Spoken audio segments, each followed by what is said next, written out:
Hey everyone. So, one of the key reasons we see investors get stuck at only one or two properties is because they don't actually have a plan in place of how they're going to invest their money. They're often just shooting from the hip, buying one or two properties without a real plan of what they're going to do in the future.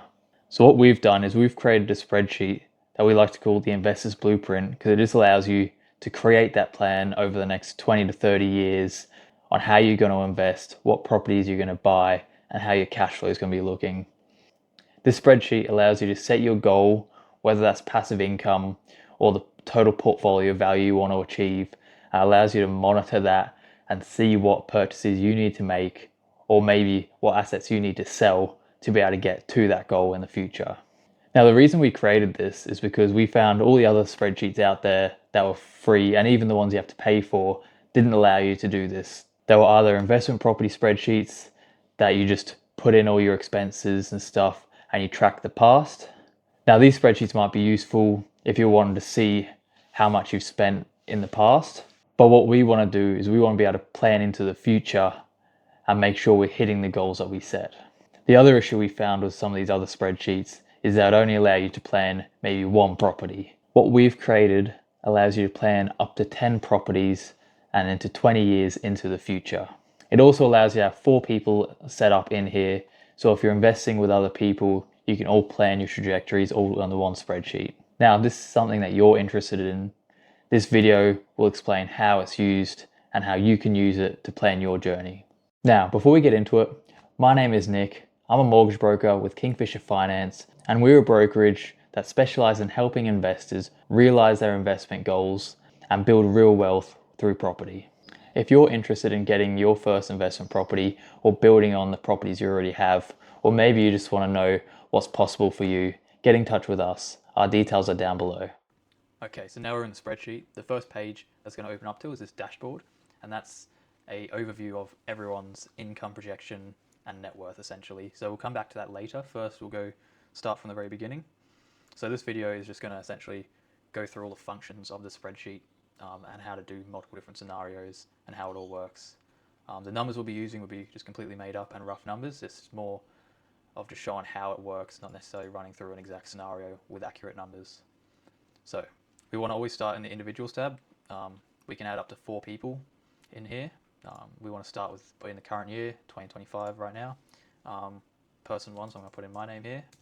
If you've got multiple people you want to be putting through this, if you say you and your partner are investing together, you want to see how both of you are going, you put both your details in here. Potentially you've got 3 or 4 people that are all wanting to track and project their portfolio all together, so you can put up to 4 people in here. Today we're just going to stick with 1 to show you the basics. First thing we need to put in is income details, so I'm just going to put in 100,000 as a random income for annual, and then predicted annual increase. So if you know you're going to be getting a rough percentage increase each year, you want to put that in. I'm going to put in 3%. So each year start at 100,000 and get a 3% increase over time. We then go down onto income goals. So this is the target passive income we want to achieve. And note that this is after tax income, so this will be in the pocket passive income. So I'm going to say, let's say 100,000 here, and within 20 years. What it's going to do is going to adjust that for inflation. So in 20 years, we actually want to be getting 163,000 after tax income essentially. And same with portfolio. So if we're shooting for a certain portfolio value, we'll put that in here. So let's just say 3 million again in 20 years, just as a random number. Now that we've put that in there, if you come to the dashboard, you'll actually see this dotted red line for your target, for your net worth or portfolio value, and your income. So this dotted red line is your passive income target, and the blue in here is your current net income after tax. We don't have any passive income yet because we haven't bought any properties. On this individual page, you'll see there'll be one of these boxes for each applicant, for each individual. Currently, only the first one has any info because we've only filled out 1. You'll see starts with standard income, how it changes over the years. There's a standard income override. So if at a certain year I know I'm going to be earning a certain amount, whether it's more or less, say you're changing into a new industry and you're actually going to go down to 80,000 a year, you'll put that override in and it'll put your income down to 80,000. Or if you're getting a pay rise, you can put in 150,000 and adjust that accordingly. The reason we want to include the income in here, it obviously helps you plan sort of tax-wise how much tax you're paying on your passive income or capital gains, stuff like that. It also gives you an overview of how much money you have to service essentially any negative gearing on properties or pay for your own mortgage or all that sort of stuff. So we want to see that net income of what money we actually have to play with each year. So the next boxes are investment property cash flow. These are blank at the moment. We've got taxable income, your tax payable, your gross income, your net income, and then your passive income. We'll come back to this as we start to put in some properties. Then after this, we've got net worth projections. So your total real estate assets, your total debt, and your total LVR. Again, nothing in here yet. So we want to jump into property 1 at the bottom here. So we want to jump in at property 1 at the bottom here. So you want to start in, you put in the address. I'm just going to say 123 investment. Put in your state. I'm going to go Queensland.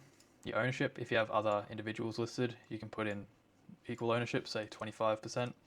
It's going to come out red because there's no actual person put in yet. And if you go over 100%, it's also going to say ownership can't be over 100%. So my ownership, 100%. We're going to purchase for 800,000. We'll say we got a deal on it. It was actually under market value. So right away we've got 20 grand of equity, let's say, through the purchase. But maybe you've purchased over value or at market value, you'd put in a different number. We'll go investment, bought in 2025, and then the funds used. So how much did you put towards it? We'll say 200,000. You'll see you'll start putting in the data as we're building it out. So next is a funding calculator. Now this just shows you upfront sort of costs. So we'll say we're not a first home buyer. The stamp duty is going to be 29,000. Mortgage registration and transfers 3,000. Other fees, we'll say it's 2.5. If you're using a buyer's agent, you might put in say 15,000 there. We'll leave that out for now though. We'll say this will be a box that's saying how much you need if you want to do a 20% deposit. 194,000. We're already doing 200,000, so that's okay. Gives you an LVR. If your LVR is over 80%, but you have an LMI exemption, you can go yes, and that will clear that. If you do have to pay LMI, so let's say we are using a buyer's agent, 15,000 fee, we're now over that 80% LVR. We're actually needing about 210,000 to get under that. It's going to come up with a warning saying LMI must be included. If you want to put in LMI, if you want to put in your LMI, we're going to go to this calculator. So 800,000, 144,000, 30 years investment, and this will give you a rough amount of what LMI you're sort of looking at. So 7,400 we'll use in this example. And that will give us a total loan and a total loan amount. So if you didn't see that, I used this value here, 144,000 in the calculator. It will tell you what number to use to get an accurate representation of what your mortgage insurance will be. Yep. So our total loan is 657,000. Now we can come up into mortgage details. It's asking, do we want to use this mortgage from here? We want to go yes. You can go custom value if you have, or if you're not using this funding calculator and you know your mortgage is, let's say 500,000, you can put that in instead. But we want to use that same number, 657,000. We want to do 30-year loan term, put in your interest rate, put in your repayment type. For this example, we'll go 5 years, interest only. If you have any fees, monthly or yearly account fees, you can put that in if you know ahead of time what's going to be. So we'll just put in 400 per year as an account fee for this example. It will give you your repayments. This first one, if you're interest only, will be after the interest only term. And then this one is your repayments during the interest only term. And if you want to put in extra monthly repayments, say 1,000, you're going to be paying extra repayments, which is going to reduce your loan. And you see the loan terms come down to 21 years. And you'll see the years saved and the total interest saved as well down here. We'll leave this blank for now. Same thing with an offset. If you've got an offset account, you're going to be making regular contributions. You can put that in here. So say we got 10 grand to start with. and we're going to put in 1,000 per month, you'll see what that saves as well down here. But again, we won't worry about that for this example. It'll give you a bit more details down here. So with the minimum payments, our total repayments will be 1.4 or nearly 1.5 million. Our total loan terms, 30 years, total interest, total repayments, all that info is here. And like I said, if you do those extra payments, it will show you your total saved at the bottom. Next, obviously, if it's an investment property, we want to go to our cash flow. This is where we've got our income and expenses. So rental income, we'll say it's roughly a 5% yield, and we'll go 800 per week. If you've got other income, say granny flat and you want to do them separate or something like that, you can also put that in, but we'll just put in 800 to keep it simple. You now want to go on to all your expenses, insurance, body corporate rates, all that. I'm just going to put some random numbers in here just to fill it out for something. We'll say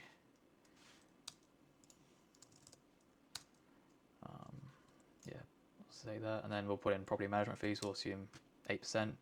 Some property managers might also include a monthly fee on top of the percentage, say like $10 a month or something. We'll just leave it 8% though. And if you've got any other property management costs annually, you can put that in there as well. Last, on the cash flow side of things, is depreciation. So if you've got a depreciation schedule, you can put that in, or if you know a rough idea of what it's going to be, you can put it in. So you want to put in your construction year, so let's say 2015. Capital works write-off end date is 40 years from there.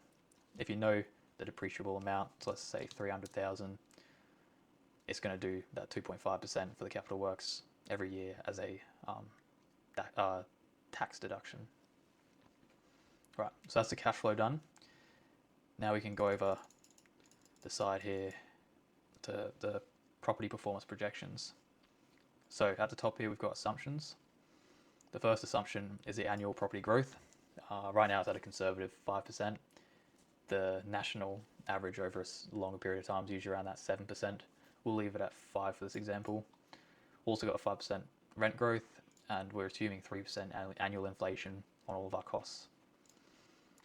The next box is, do you want to use any positive cash flow to pay down the mortgage? We'll come back to that in a second. It can be a strategy to use to essentially get rid of or pay down the debt on your investment properties quicker. We've also got here a future sale calculator. We'll also get to that in a sec. But if you're selling the property after 5, 10, 15 years, you can put that in and see the potential gains you get from it and the money you might have to then recycle into another property or pay down to pay down your debt on other investment properties. You're also going to have a few graphs here. So we've got growth projections, performance projections, and cash flow projections, which we'll get into in a second as well.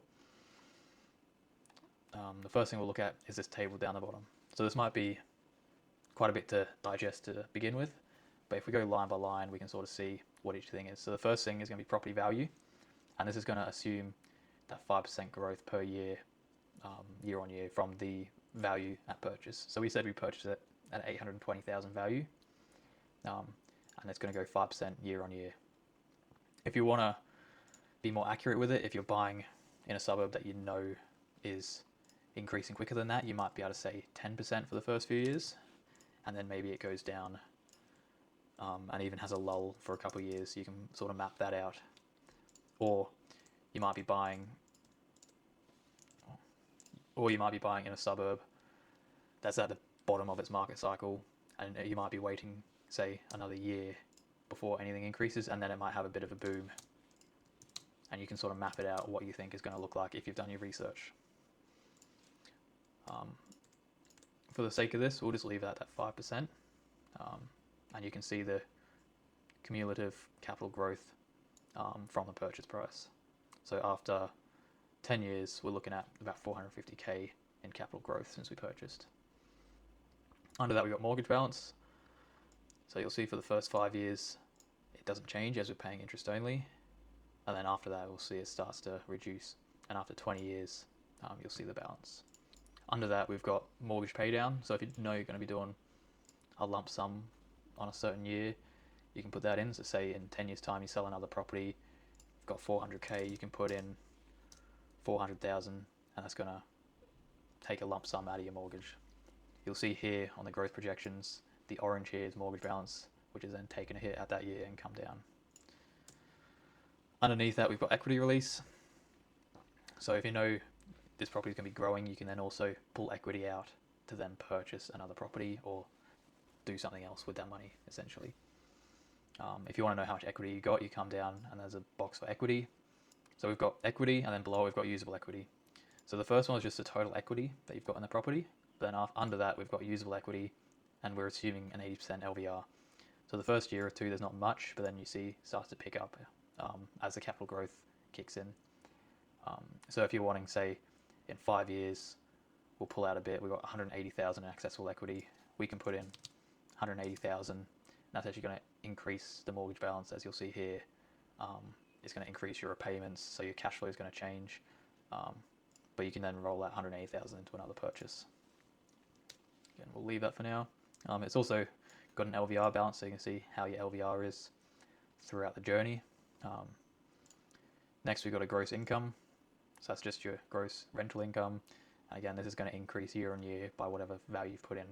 This also has a override. So again, if you know the market you're looking in and you want to try to predict how it's going to look over the next few years, you can put in a more precise measure to see what it's going to look like. Or if you think it's going to go backwards, again, you can put in the relevant numbers. Again, under this, we're going to have a gross yield, just for your information, really. So if it's got a few years where the rent doesn't increase but the value is increasing, you'll see the gross yield on value is going to go down. But again, likewise, if it increases quicker than the capital growth, the yield's going to go up. Next, we got total expenses, and this is a combination of operating expenses, interest payments, and also principal payments. So this top line is just a sum of everything below it, and you can see the breakdown of each thing. You'll see after 5 years the principal payments kick in when that interest only period ends. All right, and then after that we've got our cash flow. First one is excluding principal, so this is all the costs excluding the principal payments. So you'll see after a couple of years this actually goes positive when you exclude principal, but when you include principal, it's actually negative. The reason I've got them separate is mainly because the cash flow excluding principal is your taxable cash flow, because you can't claim any deductions on those principal payments. And then after that, we've got cumulative cash flow. So it essentially just adds up the total costs to own the property. You'll see for the first sort of 10, 12 years here, we're in the red. But then after the cash flow, positive cash flow sort of kicks in, you'll see we then actually are making money after we've owned it for a period of time. At the bottom here, we'll have our total invested capital. So this is essentially any negative cash flow years plus the original purchase costs to add it up to show you how much money you've actually put into this property over time. And then after that, we've got total performance. Total performance is the cash flow plus the growth, essentially. So in the first year, we're looking at 12,000, then 48,000, so it goes up like that. And then your return on invested capital. So it's essentially just the total performance compared to the invested capital that you've put in. So you can see in about the 2030 to 2031 mark is roughly when we've doubled the money that we've put in. We've put in a bit over 200,000, and our total performance is about that 200,000 as well. All this data down here then gets put into these graphs. So the first one is the growth. You've got the property value, usable equity, and the mortgage balance. Second one's performance projections. So that's your total performance, which is blue, compared to the total invested capital, which is orange or yellow. And then we've got cash flow. So the blue is your pre-tax cash flow, excluding your principal payments, and green includes principal. So you can see the point where you're going to start getting taxed on your cash flow, essentially, and then your actual cash flow once you've made those principal payments. Again, one thing to note on all these calculations so far are done pre-tax. All the tax stuff is done when you go back to your individuals. Now we'll go back to this button up here about using your positive cash flow to pay down the mortgage. So what this does is once your cash flow, including your principal, becomes positive, this positive amount will then get reinvested back into the mortgage to pay down it quicker. So essentially you won't be taking any of that in your pocket, and it'll just go straight back into the balance paid off. So if we go here and go yes, you'll see that mortgage balance comes down quicker. And if we go across we'll actually see that we're saving 7.4 years by reinvesting that cash flow. And the last thing is the future sale calculator. So if we see a certain year we want to sell it, let's just say after 15 years, so we'll go to 2040, we want to sell it, it's going to give us the price, the sale costs at roughly 3%, we'll assume, the remaining mortgage balance, the total capital gain that you've had, taxable capital gain, and then we'll go into some of the ways that we figure that out. And it's going to give us the approximate funds available after you pay down the mortgage and you take out that capital gains tax. You'll see your total invested capital, and then your return on investment, and then the average return on investment per year. So this just gives you a brief overview of how that property is going to look during that time that you've owned it. This figure here, the 991,000, is then a number we could go say we want to go pay down debt or buy another property using this number here. So what we'll do is I'll get rid of this sale. We'll assume we're not going to sell the property, we're just going to hold on to it. If we go back to the individuals tab, you'll now see that there's investment property cash flow that's come through, and then also your taxable cash flow. I'm also going to turn this to no. So what will happen is this will go into your taxable income. If you're negatively geared, this will come off your taxable income and you'll end up paying less tax. It will also give you your net income and then your passive income after tax. You'll see the first few years are negative. And yeah, we can essentially look year by year to see how we're looking. You'll also see your net worth projections, your total real estate assets, your total debt, LVR, and then your total net worth at the bottom. We can also come to the dashboard and we can see how we're tracking compared to our goal. So our total portfolio value compared to our goal, and then our cash flow. So you can see our passive income at the moment is well off the 100,000 mark. We would need multiple properties to be paid off essentially to get to that point. These little pie charts on the right, these are what I call a snapshot. So you can select the year and it will give you an overview for your portfolio. So your total debt and your total net worth, and altogether is like your total assets. And you'll see that debt should decrease over time, and then your net worth will be increasing essentially. And then same again for your income. You'll have, we'll go to the end, you'll have your standard net income from your salary or your job, and then you've got your passive income portion as well. So currently only earning 13,000 in net passive income. Again, this income is all after tax.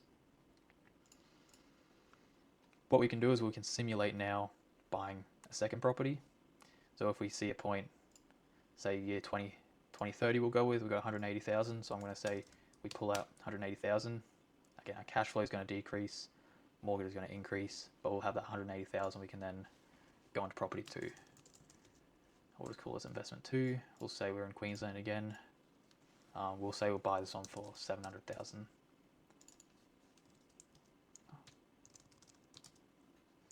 And then again, we'll assume we're just buying at market value, buying an investment, purchasing in 2030. We've got 180,000. So this will give us, again, our total loan. So we're looking at a loan of about 550k. We'll also go interest only for the first 5 years. We'll just leave all this basic. We'll assume this one's going to rent out, let's say 750 a week. We'll just put random expenses in again. Let's say 1,000 for that, and about 8% property management. I'll just put in some numbers for the depreciation. Again, same thing over here. Going to see the same sort of rundown of all the values of how we're looking. If we come across the individual, you're then going to see how it looks on your cash flow and sort of net worth side. So you'll see at 2031, or 2030 I should say, your net worth or real estate assets jump up. You'll probably see passive income's going to go down just due to having that extra negatively geared property. You'll see that on the dashboard as well. The jump in the assets, but then drop in the passive income. We can then go and let's say we know this property is going to grow pretty quick. We're going to override the capital growth. We're saying we're buying in a booming market. We'll put 15% for a couple of years and then 10%, and it'll taper off back to that 5%. So here you might get some very quick accessible equity. After sort of 2 years, we might look at pulling out that 190,000. We could then go into a third property.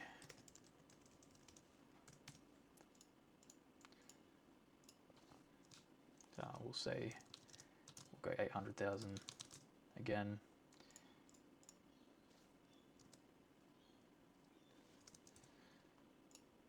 Yep, so that's 2032. And we pulled out 190,000.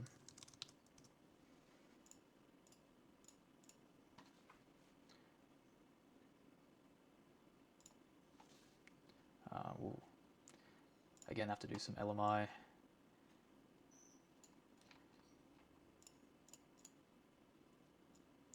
152.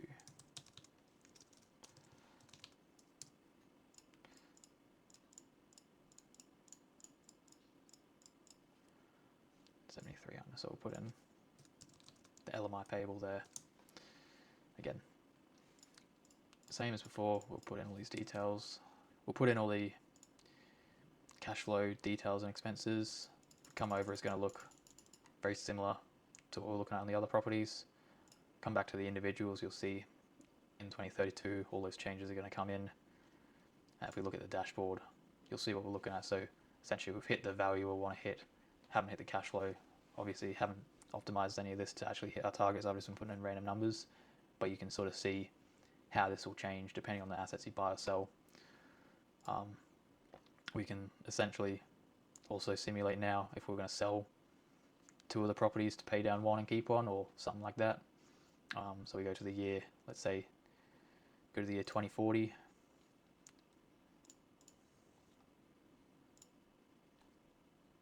We'll sell all of them, let's say, as an example.